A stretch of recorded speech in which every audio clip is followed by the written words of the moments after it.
Bleach, what's going on? This is me, Captain Vibes. Today we live action. You already know what it is. Here to bring you this week's Bleach chapter review.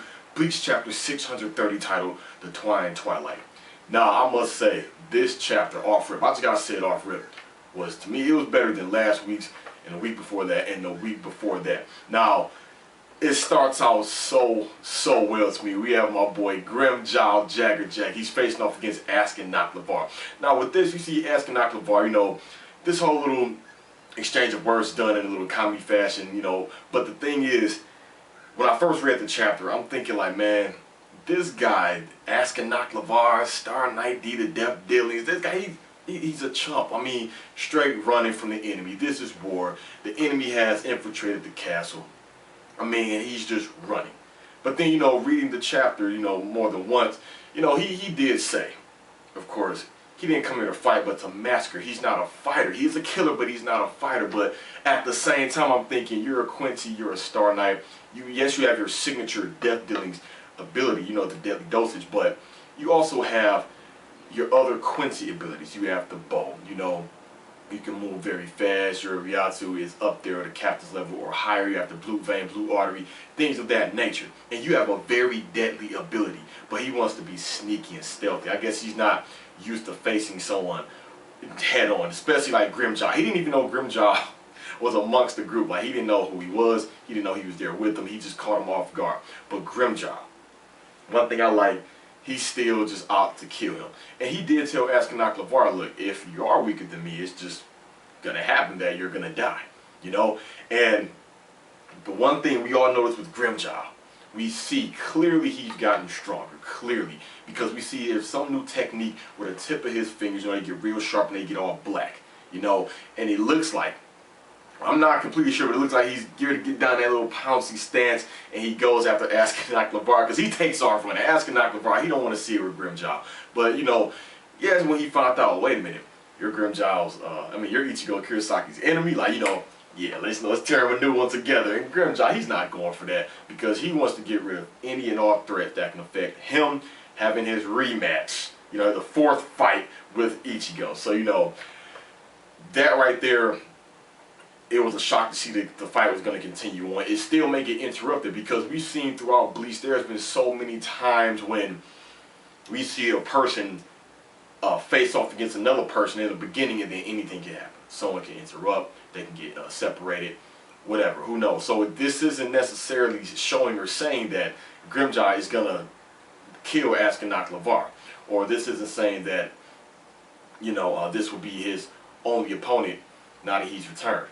Maybe it will be, you never know how Kubo will be, but I wish Grimmjow would get more than one opponent with this. Another thing, if I was Askennacht LeVar, I mean, he's playing it smart because he doesn't know exactly what Grimmjow can do, but if I was Askennacht LeVar, I wouldn't really fear Grimmjow. You know, I'm sorry, I wouldn't, but like I said, he's playing it smart. Another thing with the Basby versus Grimmjow thing, so many people have predicted this. They were saying they think they were going to fight because their personalities seem very similar. They were saying Basby is like the Grimmjow of the Star Knights. But I'm glad they're not fighting, because their personalities are, they seem so similar. Would the fight really be all that good? It'd be like a mirror type fight, you know, a mirror match as far as personality wise, you know. But I'm just glad they're not fighting. But you never know, especially because this chapter threw in other surprises. So we see Hashwolf, he's talking with just the regular Quincy, and he's basically talking about how the elite guards, they were split up to go towards their separate targets. Now, if you think about it, this goes to show how strong they are. You know, they are clearly outnumbered, but they still are going towards their own single separate ways to face off against multiple opponents each.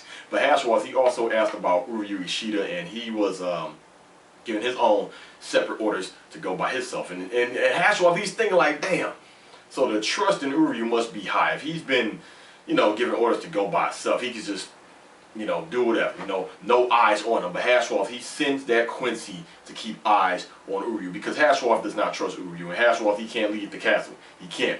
And then out of nowhere, this shocked the hell out of me. You see just this beam right through the eye of that Quincy. And you see the eye just melting, and it's just splurting out the socket, and we see it's none other than Basby. Naturally, Hashwolf, he is shocked, but this right here You know, I really love this part of the chapter. This good, informative dialogue. And the one thing I really liked was the fight. The fight between those two. Because they go on to talk about how, you know, Hashwoth, he noticed, you know, the damage was done by Juha.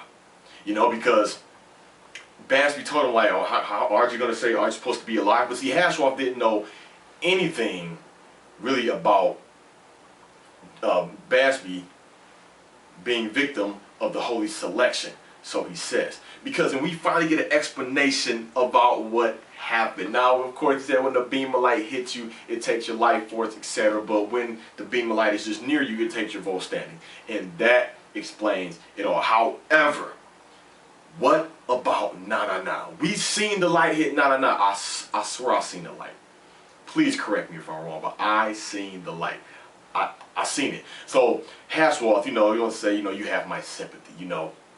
But Basby, he wasn't buying that. He wasn't buying it at all. But I love the fight between the two. When you see Hashwoth, he takes out his claymore and they go to fight. He goes through the burner finger, but yet he hits Basby right in the face with the the butt of his claymore right there, and they do damage to each other. Because Hashwoth goes to flip, let go of his cloak, but Basby, he grabs his hilt. He grabs the hilt, and at that point, he uses that finger, burns that little space between the cloak, and does the burner finger, and you can see the stream leaving out of the castle. And you can see the blood running from Hashwoth, and you can see the blood running from Basby. But what's very interesting about the fact that, you know, they go on to talk about their friendship. You know, you see he calls him Jugram, and then Basby tells him, like, look, call me Baz. Like, you know, back in the day, you know, back when we were friends, you know. And the big shocker of the whole chapter to me was when he was saying that, look, it's night, you know, nightfall is getting ready to happen. You know, when nightfall happens, that's when you and your majesty, you know, his majesty, they switch powers. That right there, to me, that's key. I think that is a very important key as to how they can win this thing. But I was shocked. You would think with Juha absorbing the Soul King, you know, and having his eyes opened, he still has to sleep and rest, you know. But I think this right here will be the key. This really will be the key, because when those two powers switch, you know, everyone is guessing Hashwoth letter stands for the balance. Okay, so when those two switch, Juha, yeah, he'll still be powerful, but he'll have the ability of the balance, while Hashwoth will have all the abilities of Juha. But will he have the abilities even once he, you know, of the Soul King? Seeing as how Juha absorbed the Soul King, will those powers get switched with Juha as well, or will it just be the Almighty? But it's crazy because you see Uryu, he drank the blood of Juha as well, and he has the A, you know. He even said, like, you know, you have the potential to surpass me. Like, that's why you will be my successor. So I think Hashwoth and Uryu, they will play a big role into the defeat. Excuse my lisp. Into the defeat of Juha. I mean, maybe it'd be a time thing when they figured that out. You know, once the group make their way to Juha, they'd be like, wait a minute, he's sleeping. We notice he's not as strong as he was before, whatever, etc. That'd be their good time to strike. But the flashback. We see the flashback. That's when he gets ready to do Burner Finger 2, because they say the moment for dialogue has passed. Now let's get this fighting. And they deem both of each other as traitors, but that flashback panel, you see, look like a mansion or a big house or structure in the background on fire, and it looks like a young Basby. You know, now I don't know if this is something to where that was something he did himself, something Hashwoth did, because clearly you can see he's on his knees in despair, and he's in agony, you know.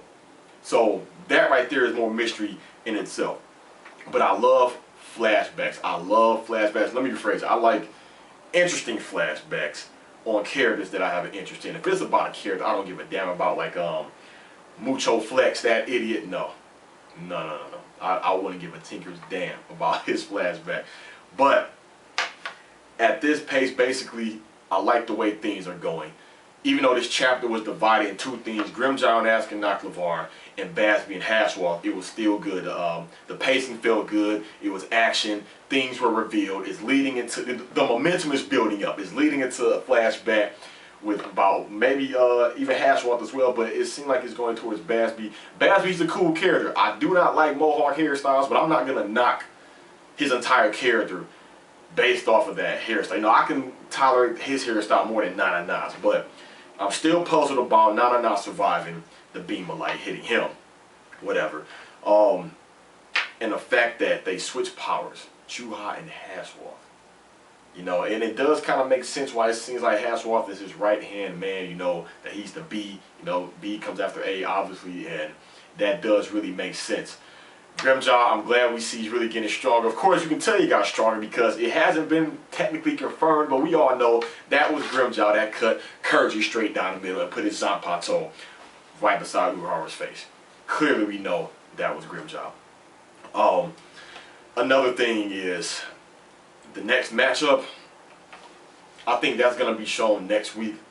Who knows who's going to fight who next. But I want to see more of a role of what Eisner is going to play. Ichigo's reaction.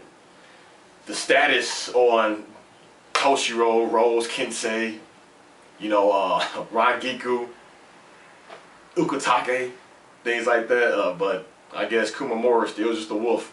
Nothing he can do. But this chapter was so much better than the last. I'm just glad to see my boy Hashwoth was able to fight. Things were answered and revealed, but more questions remain. So it's me, Captain Vibes Days. I love the chapter. See you all next week. Thanks for watching. Signing out.